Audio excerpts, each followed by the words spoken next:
Q7 is Audi's largest crossover, and it's the only crossover that comes with 7 passenger seating. Now the Q7 is slotted up above the Q5 in terms of price, feature content, and size too. And Audi's smallest crossover is the Q3, and it's also the cheapest and has the least feature content as well. Now, as far as styling goes on this all-new Q7, I love it, and I love how Audi didn't overdo it with the styling. You have clean-cut, handsome exterior looks, and you still do have a big old front grille, and it certainly does give it some presence. Overall, not a bad-looking vehicle. Certainly looks pretty good, and you do have these big old 20-inch alloy wheels that are star designed, as they like to call it. Now, our Q7 is the Premium Plus, and it comes with that package, which comes with a host of goodies such as Apple's CarPlay and Android's Auto, and it also comes with this smart key here. And I love Audi's new key fob design. Looks pretty good in my opinion. Very high quality looking. You have your unlock, your lock, your power tailgate, and then your panic button as well. Now this color of the Q7 is known as the graphite gray metallic, with smart key access on all 4 doors of the vehicle.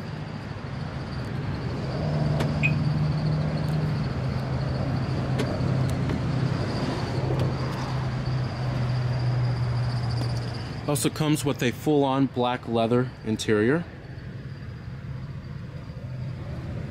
Power driver's seat with power recline and power lumbar.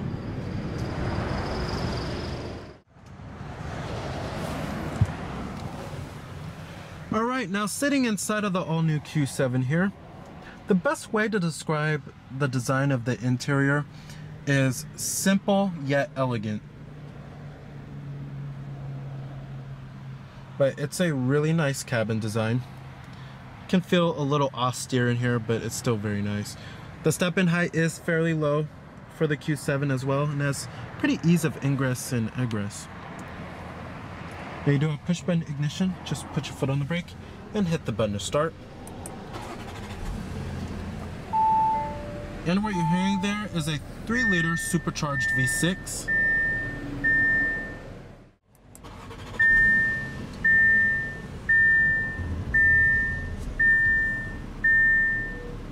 Full leather wrapped steering wheel.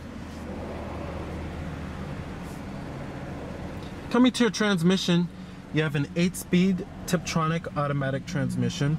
Now this shifter kind of looks like the shifter that you'll also find in the Jeep Grand Cherokee, but in the way it operates, it kind of reminds me of BMW a little bit.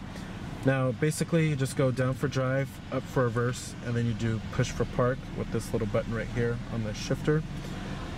You also do have manual shiftability via the paddle shifters too. When you put the vehicle into reverse, this will display your rear view camera with guidance lines and trajectory. You also do have front parking sensors and rear parking sensors as well. And your electronic parking brake is located right here. And I'm gonna go ahead and turn on the lights and the hazards.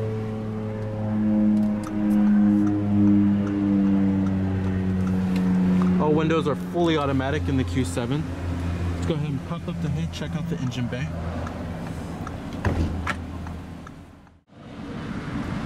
Heated exterior mirrors with LED turn signal indicators. Blind spot detection is available. Now with this new generation Q7, Audi's main goal was to build upon the recipe that made the original Q7 such a success. You have 20-inch 10-spoke star design bicolor wheels.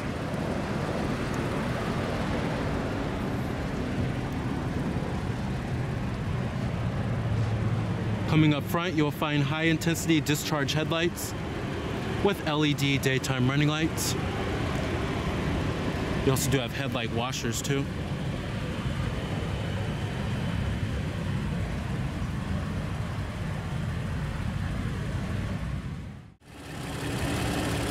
Powering the Q7 here is a 3-liter supercharged V6 that produces 333 horsepower at 5,500 RPM and 325 pound-feet of torque at 2,900 RPM, with EPA estimates being a very respectable 19 in the city and 25 on the highway. And all-wheel drive is optional as well. and your only gearbox is going to be an 8-speed automatic. This 3-liter supercharged V6 certainly provides good acceleration numbers and really good fuel efficiency for how much power it has. Now, competitors of the Q7, you have the BMW X5, Range Rover Sport, as well as the Acura MDX. On the top right here, you do have roof rails, shark fin antenna. Coming to the rear of the Q7, you have LED taillights with LED turn signal indicators. Really good looking taillights here. And then you also do have rear reflectors and a rear window wiper with a rear window defroster, as well as a LED third brake light.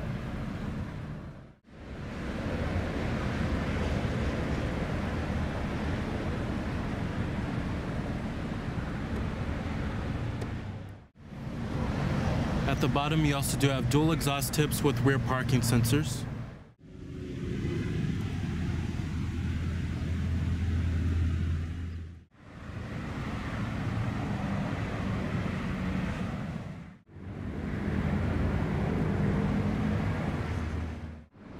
EPA estimates, like I said, are 19 in the city and 25 on the highway. Total vehicle price is $63,475. Of course, all of your basic power necessities, power windows, power door locks, and your power mirrors. And they do power folds.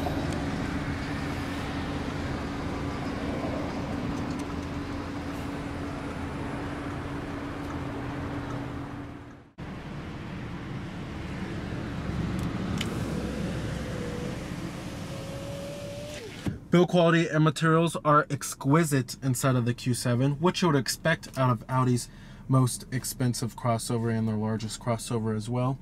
And everything feels expensive inside of here. Nothing feels particularly cheap inside of here. And I really do love these oak wood inlays that run across the whole interior. It looks really nice, and it certainly adds a little bit of contrast inside of here. Now up here you have nice soft touch materials on the upper door panel, mid door panel, as well as the armrest. The dashboard is nice and soft touch as well. Build quality is excellent, no panel gaps or anything of that nature. Interior trim and pieces fit well together and they do not creak. Overall, this is a really nice interior from Audi. Coming to the steering wheel design, love the steering wheel design of the Q7, very stylish. Coming to these controls right here, these are for your controls for the little information center right there, which I would get to in just a second. And then you have your controls for your steering wheel, and then you have your heated steering wheel button, and then you have your voice recognition, Bluetooth phone controls, all that good stuff. We also do have rain sensing windshield wipers too. And you also do have a power tilting and telescoping steering wheel. Pretty good range of adjustment, I have to say. Not too shabby. Up here, this is where you'll also find your auto-dimming rearview mirror and an integrated compass. And then you also do have touch-sensitive LED map lights. And then you also do have a sliding shade for your panoramic sunroof.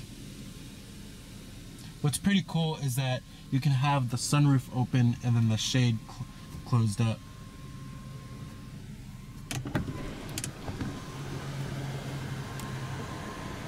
Definitely gives the cabin a much more airy feel inside of here. Seating comfort is excellent in the Q7, and the side bolstering is great on this vehicle. I would certainly take a long road trip in the Q7. The seats are just very comfortable, and they do provide a whole lot of support. Thigh support is excellent, and the headrests are nice and plush too. As far as visibility goes in the Q7, visibility is pretty good, not too shabby, and there's lots of glass area all around. And I love this little quarter window right here. It does give a little bit more visibility inside of here. And then the A-pillars are very thin. Seeing out of the windshield is pretty easy too. And seeing out of the rear, when it comes to rearward visibility, it is okay back there, but it's not the greatest. But there are crossovers that are worse in terms of rearward visibility. Overall, visibility is not too shabby. Down here, you will find dual cup holders, a little storage compartment, and a 12-volt power outlet. This is also your touchpad for the Audi MMI interface, which I will get to in just a second. And these are the controls for the interface as well. Coming down here, you have another little storage compartment. And then, this is where your center console storage is. Not a whole lot of center console storage. And storage is a huge thing when it comes to crossovers. That is a huge factor for many families, but not a whole lot of center console storage here. The climate controls in the Q7 are also easy to understand and has a pretty simple layout. I love that. And they went with traditional knobs and buttons here. And the knobs and buttons are pretty big. You have dual zone automatic climate control. Your temperatures are on the side right here. This is for the driver, and then this is for the passenger. You also do have your different zones, 3-stage heated seats for the driver and the passenger, your front window defroster and your rear window defroster as well, and then your fan speed is right in the center. Very cool. Coming up here, we do have your automatic start-stop system off button. So the automatic start-stop system is for when the vehicle comes to a complete stop, the engine will actually shut off to save fuel. And that's one reason why this vehicle does earn high fuel economy numbers. But you could turn it off if you would like. You have your traction control off button, your parking sensors button, your downhill descent control. And then this button right here lowers the screen into the dash if you don't want to see the screen at all. And then this is for your Audi Drive Select with your different driver selectable modes, which I will get to in just a minute. Alright, now let's get to the infotainment system and the multimedia interface. Now this is Audi's MMI interface, and it's a pretty darn good system.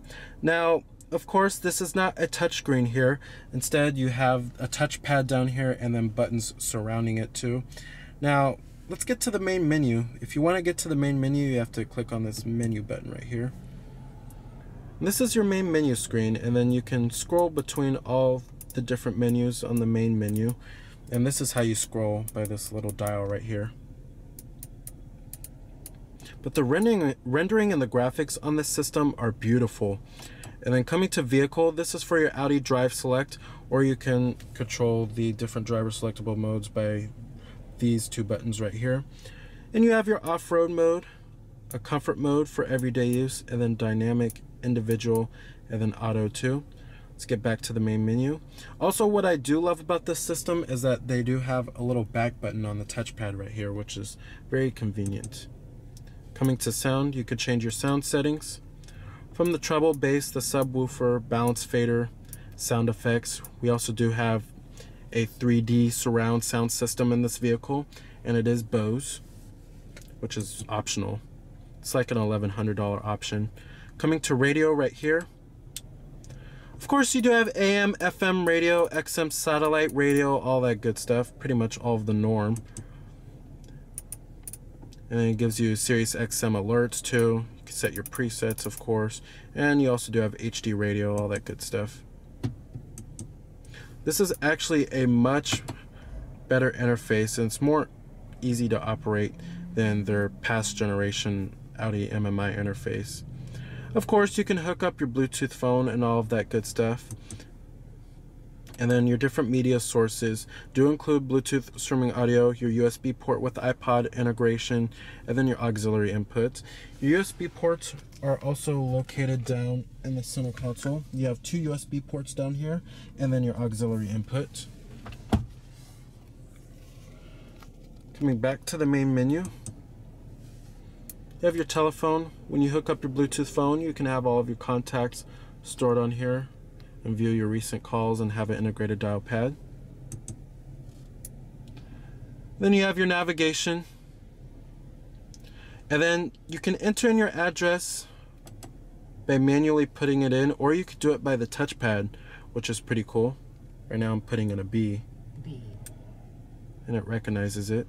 Pretty cool there. Or you could do it by voice. Now the map quality is beautiful in the Q7. Great rendering and graphics here, and you also do have live traffic. It shows you your points of interest. This map is also borrowed from Google Earth, which is cool. Nicely done. You can also change your different map views as well. Shows you your traffic messages, and to zoom in and out on the map, you just do it by this dial right here. Coming to the main menu, we have your Audi Connect, and this is for all your services like your live weather and it shows you fuel prices, online news, city events, flight information, parking information, Google Earth, Twitter. You also do have your Wi-Fi media player. Lots of stuff with the Audi Connect. And then right here you also do have your Audi smartphone interface. This is for your Apple CarPlay as well as your Google Android Auto. So you can hook up your smartphone onto the system and it pretty much gives you your whole smartphone interface on the system, which is pretty cool. And then you also do have your settings. You could change many different settings from the language, the date and time, unit of measurement, your display brightness, connection manager. You also do have the speech dialogue system. You could change the factory settings. Many different settings that you could change on the MMI interface here. Then you have your system maintenance too. Overall, the Audi MMI interface is one of the best interfaces in the business, one of the best infotainment systems, and it's pretty user-friendly once you get used to it and once you get the hang of it, and it's a beautifully designed system. Now, coming to the gauges in the instrument cluster, we have your tachometer on the left as well as your coolant temperature, and then your speedometer as well as your fuel gauge. In the center right there, this is your information center. It shows you your fuel range, average MPG, as well as your average speed, gives you your long-term memory. And then you have your any warning messages that it shows on the system. And then you can hook up your Bluetooth phone. When you hook up your Bluetooth phone, it shows you any recent calls or anything like that. It shows you if any phone is connected. And then you have notes right here. And then it gives you a little mini map too. It shows you turn-by-turn directions, which is pretty nice. And then down below right there, this is for your odometer, your digital clock. It shows you what mode you're in for your Audi Drive Select. And then it also shows you your exterior temperature readout too and what gear you're in. Pretty nice. And I love the rendering and the graphics of this LCD screen right here.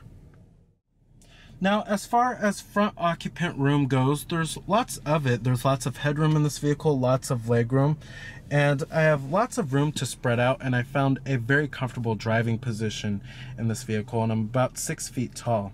Now, as far as the way the Q7 drives, the Q7 has a very smooth and comfortable and compliant ride, and it's actually whisper quiet inside of here, especially at highway speeds. Now, the Q7 isn't as engaging to drive as the BMW X5 or the Range Rover Sport. However, it still feels pretty precise around corners and pretty nimble. And I'd say it's much better to drive than the Acura MDX.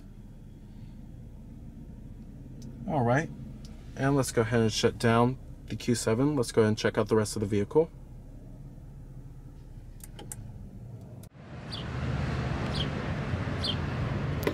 Do have a power tailgate. Now, cargo space is pretty average for the class, but one gripe I do have about the Q7 is that it has a pretty high load floor height. The third row seats do power fold, and you do have a little side pocket right here too.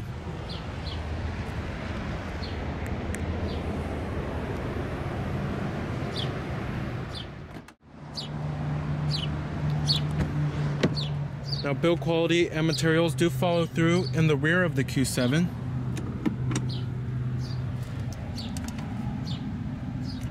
The second row seats also do recline, and they do slide forward and aft for greater comfort.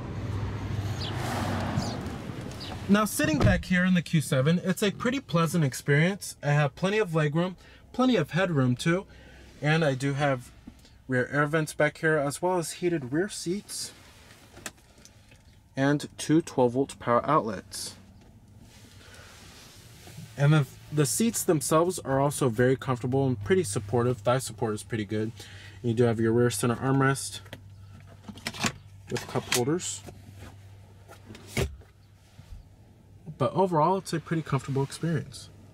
All right. Now, the third row seat accommodations for the Q7 are pretty cramped for an adult, and it's certainly only recommended for small children. However, if you're looking for the best third row seat accommodations, I suggest checking out the Buick Enclave.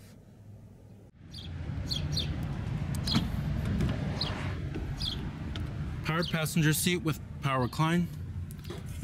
The glove box compartment, nice and damp, and lined with felt. So the 2016 Audi Q7 is an excellent choice for a large luxury crossover with its ample passenger space for its front and second row accommodations, and its luxurious interior with many high-tech options, and its very fuel efficient and powerful 3-liter supercharged V6. So remember that this is Cameron Birch from Cameron's Car Reviews.